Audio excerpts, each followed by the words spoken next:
Hello everyone, welcome to another WordPress tutorial.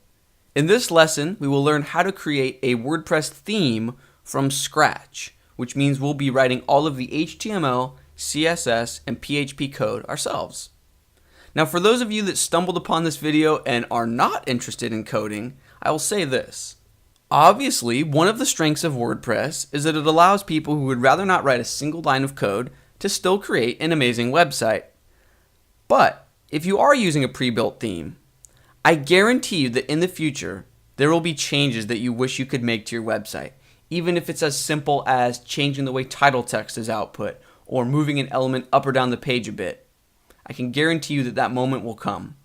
And if you don't have a basic understanding of WordPress themes, making those changes yourself will be tricky and you might need to hire someone to do it for you.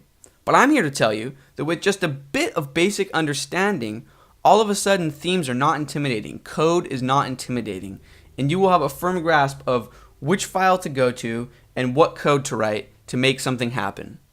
So whether you love coding or you really just love WordPress and want to learn a bit more about how themes work, let's roll up our sleeves and get started. So currently, we're looking at a fresh install of WordPress. Now this is on my local computer. You can see localhost. In a previous lesson, we learned how to install WordPress locally. But this particular copy is installed in a folder named WordPress. So here's that folder, and we need to navigate to a certain themes folder so we can create a new theme. So that folder lives within WP content, and then there's a folder named themes. So if we go into the themes folder, we can see that these are the 3 themes that are provided with WordPress out of the box. But we want to create a new one. So just create a new folder, and you can name it anything you'd like. I will name this Learning WordPress. Next, we'll go inside this new folder that we just created, and we want to create 2 new files. So I'll use a text editor, and the first file that we want to create is named index.php. Okay, and the second file that we want to create is named style.css. So let's review. We have a folder for our new theme, and within that folder, we currently have 2 empty files. And let's begin by adding a bit of code to the style.css file. We'll start with a CSS comment to let WordPress know a little bit about our theme. So we can say theme name, and you can type anything you'd like. I'm calling this theme Learning WordPress. You can provide an author name. You can provide a link to the author. I'll just include a link to this YouTube channel.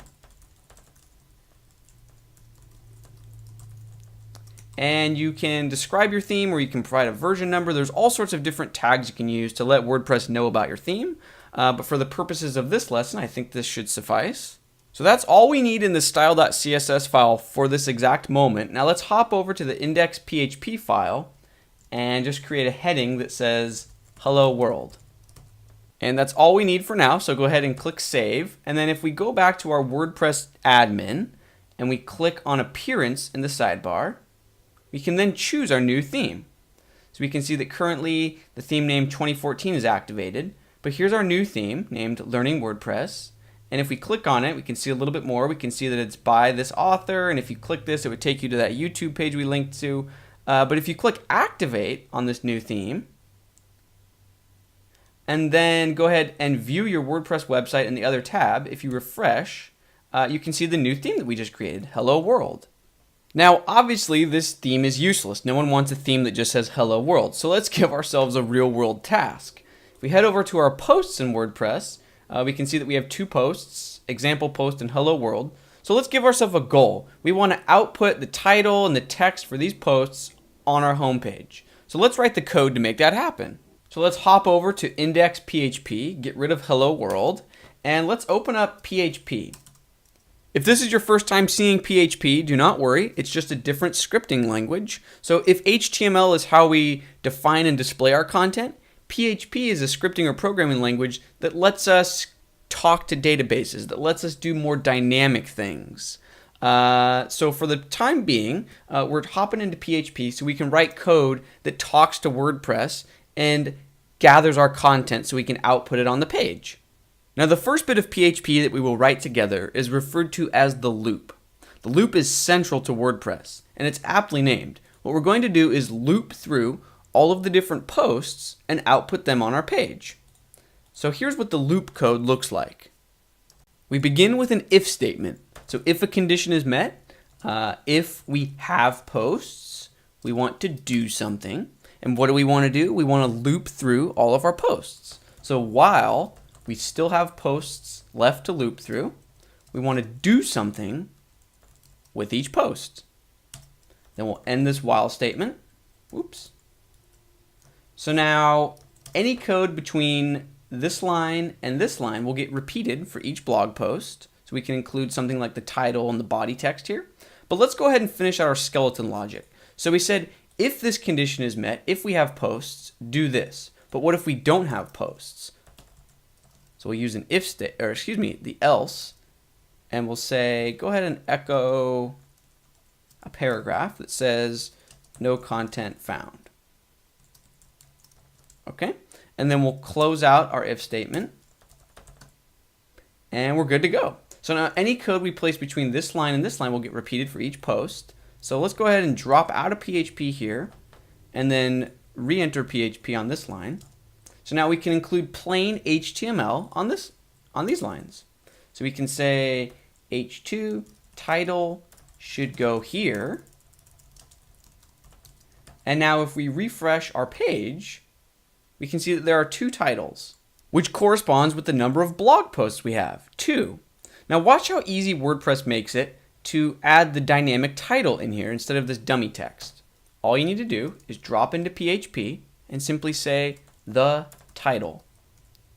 WordPress has a function named the title, which makes it this easy. Now if we refresh our page, we see that the 2 relevant titles for our blogs are there, example post and hello world. And yes, in case you're wondering, WordPress makes it very easy to add the actual content. If you believe it or not, they have a function named the content. And if we refresh, we can see that there you have it. The content for each blog post has been added. Now let's go ahead and make these titles links so that if you click on one, then you're only viewing that blog post. So we'll create a hyperlink surrounding that text. And then instead of putting a URL in here, WordPress has a really neat function named the permalink. And it's that simple. So now if we refresh, we see that each title is a link, and if we click on it, we're taken to a page with only that post. So now that we have a page that's communicating with WordPress and outputting dynamic data, let's worry about adding a proper header and footer to the layout. So in our index.php file, we'll simply add a line that says get header, and towards the bottom, we'll include a line that says get footer. Yes, it is that easy. So now if we refresh, we can see that there's some sort of header and footer elements. The header consists of our site name and our tagline, and then a horizontal rule, and the footer has a bit of text as well. But you might be thinking, how can we customize this? We didn't write the code for this header and footer text. So it's very easy. In our theme folder, you can just create a new file named header.php, and also another file named footer.php. So now that we created these empty header and footer PHP files, if we refresh our page, we can see that there's no longer a header and footer because these files are completely empty. So now let's add a bit of code to these so we can have full control over our header and footer. So we'll start with header.php. Now, header is not the most exciting file, but is probably one of the most important files. This is where you include code that all web pages need. So for example, a doc type and your opening HTML tag. Now a quick note here, if we're opening the HTML tag in our header, that means we'll probably want to go to our footer.php file to close this HTML tag. So in footer, we'll close HTML. Now back to header, we also want to include a head section. Now we'll get to that in just a moment, but we also want to open the body element. Now again, if we're opening our body element in header, we need to close it somewhere. So in footer, we'll go ahead and close the body element. Now let's hop back over to header PHP. There's a few more boring but completely necessary tasks that we need to take care of. So in the head section, we need to define what character set we want to use. Now instead of including a value here, we're just going to let WordPress do the work for us.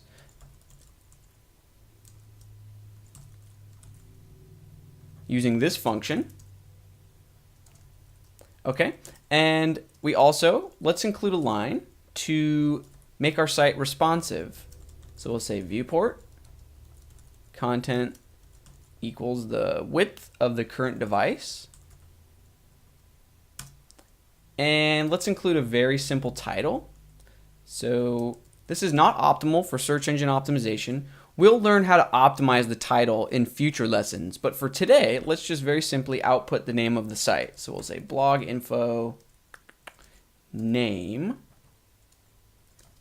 drop out of PHP again, close the title, and then finally, before we close out our head section, we want to use a WordPress function named WP head. And what this will do is later on, if we add different plugins to the site or all sorts of different things, WordPress gets to have the final word. So before we close out head, this way WordPress can add any other code that it wants to automatically add after the code that we manually added.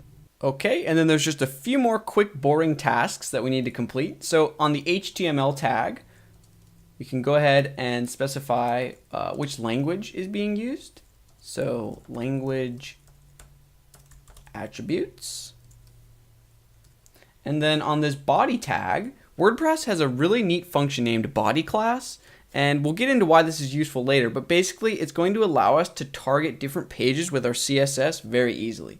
So for now, all we need is to open and close PHP and then use a class named use a function named body class. So now that this heavy lifting is done, we can add the code which will define what we actually see visually at the top of our page. So for example, the name of the website or the phrase or motto of the website. So we can include a section named site header,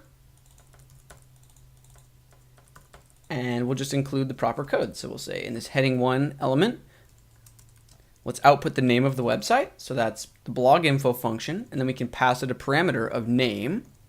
That will output the name of our site. And then we can include a heading level 5 or whatever element you would like. And then output the motto or phrase or tagline for the site. So again, we'll use the blog info function and we'll pass it a parameter of description. Okay, and now if we refresh the page, we can see that our title and description are in place. Now, let's go ahead and make our title a link so that it takes us to the home page of our site. So we will wrap this text in a hyperlink. And then to output the URL for our home site dynamically, we will use the WordPress function named home URL. It's that simple. So now if we refresh, you can see that if we go to example post, to only view that post, we can click the header to go back to the homepage. Now just a quick note, if you wanted to actually change the phrasing of your site name or of your tagline or your description, you don't do that within the PHP files of your theme. You do that in the WordPress dashboard. So for example, you would go to settings, and then you can see that this field controls the title of your site, and this field controls the tagline. So the key here is that you don't want anything to be hard-coded into your theme if possible. You want most data to live within the WordPress dashboard, or in other words, in the WordPress database.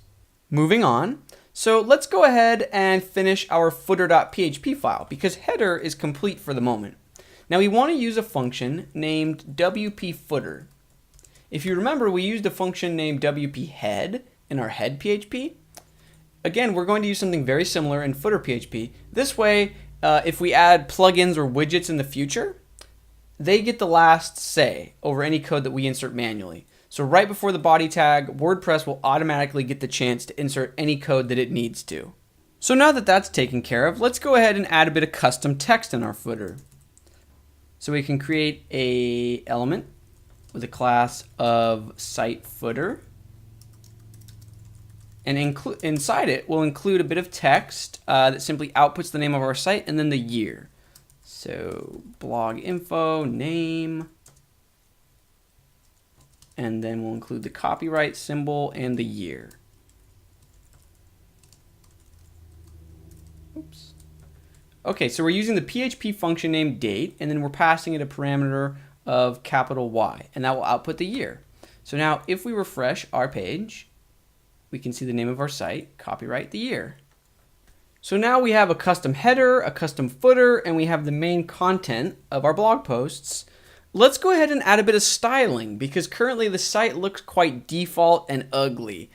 So maybe let's change the fonts, maybe add a bit of layout and spacing. So we'll hop over to our style.css file and we'll just write a bit of basic CSS. So we'll say font family, Arial sans serif, font size 14 pixels, color, how about a dark gray? Okay.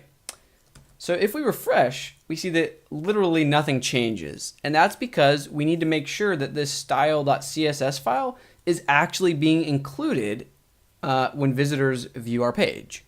Now, as with most things in web development, there are many different ways to achieve the same thing. So we could add a link to our style sheet in the header file in this head section. Now, I'm not going to say there's a right or wrong way of including your style sheet, but I'll show you my favorite way to do it. It does not involve the head section directly. So actually what we're going to do is create a new file in our theme folder named functions.php. Now, whether or not you include your CSS file this way, you are going to need a functions.php file regardless. So this is a good place to start. Now we're going to use PHP to write a function that imports our style sheet. So PHP, and then we're creating a function. We can name it anything we would like. I will name it Learning WordPress Resources. When I say resources, I mean any CSS or JavaScript files that we will need for our theme. At the moment, we just need the one default style.css. So we'll use the WP in Q style function, and we're just going to pass along the URL of our style sheet. There's a really neat function in WordPress named getStyleSheetURI. So we use that to our advantage. So our function is complete. Now we just need to add this function so that it actually runs. So add action. Oops. And then we're just going to pass in the name of the function we just created, which is Learning WordPress Resources. Now this may seem like a long-winded way to simply call in a CSS file, but trust me, as your theme grows more complicated and you're importing more files, you will be very glad that you did it this way. So now if we refresh, we can see that the font changes because our style sheet is being included properly. So now we can hop back to our style.css file and continue to improve the appearance of our layout. So let's go ahead and give the text a little bit more line height in between each line. Let's try this value. Also, let's change the color of the links. Here's a nice blue value. So if we refresh, we can see that there's a bit more spacing in between each line. The links are now using blue. Let's go ahead and give the site a max width. So we'll create a comment that says general layout, container, max width. Let's go with either 920 or 960. We'll center it horizontally. Give it a bit of padding for smaller screens. Okay, now if we refresh, nothing will happen because we need to add this container element to our HTML. So there's a corresponding element. So we'll hop over to our header.php, and right after the body tag, we can simply create a div with a class of container. And we can indent this a bit just to stay organized. And then in our footer file, at the very end, right before WP footer, we'll add the closing div for container. And we can indent this just to stay organized. So now if we refresh, we can see that our max width is taking effect. Now let's give ourselves another task. Let's add subtle borders underneath the header, in between each post, and then above the footer. So in style CSS, we can create another section. I'll call this header, and we'll target the site header and just give it a border bottom. How about 2 pixels solid and medium gray value? And then we'll also target the footer, so that's site footer, and we'll give it a border top. Same style. Let's give it a bit of extra space above the footer as well. So margin top, 30 pixels. Okay, so if we refresh, we can see that we have borders below and above our header and footer. Now let's add a line in between each blog post. So to do that, we're going to want to head over to index.php, and remember, we wrote our code so that anything in between this line and this line gets repeated for each post. So we'll wrap this content in an article. So we'll say article, and we'll give it a class of post. And then we can indent these lines just to stay organized. So then we can use our CSS to target this post element. So now we'll say article post, border bottom. How about 2 pixels, but instead of solid, we'll go dotted. And how about a lighter color? So if we refresh, we can see that that's now in place. Let's write a little bit of extra code so that the last blog post doesn't get the border, only all of the ones besides the last post. So we can simply write article post last of type border bottom none. And there you have it. Now I think this represents a good stopping point for this lesson. Let's review what we've learned so far. We've learned how to create a WordPress theme. You simply create a folder in the themes folder of your WordPress install. And then inside that folder, you create these different files that correspond with different parts of your site. So index.php controls sort of the HTML that gets output. Header and footer obviously control the header and footer. Functions is where we're going to include all sorts of neat code, but for now, it's where we are including our style sheet. More will come in this file very soon. And style.css, that's where we give our theme a name and an author and a version, and then obviously all of our styles to control the appearance of the website. Now in the next few lessons, we'll learn that there's much more than just index.php, which controls the HTML. So for example, if we wanted to create a WordPress page, well, instead of index.php, we could create a file named page.php, and that would control the HTML for pages. And also, we can create a file named single.php, and that will control the way that individual post pages are displayed. So we'll learn that there's much more than just index.php. There's a whole slew of files that you can include in your theme to really get fine-grained control. Now in our next lesson specifically, we will learn how to insert the navigation menu right towards the bottom of our header so we can hop back and forth between the home page and maybe an about page, so on and so forth. So thank you very much for watching this first video in this video series of how to create a WordPress theme. I hope you feel like you learned something, and stay tuned for more WordPress tutorials. Thanks, bye.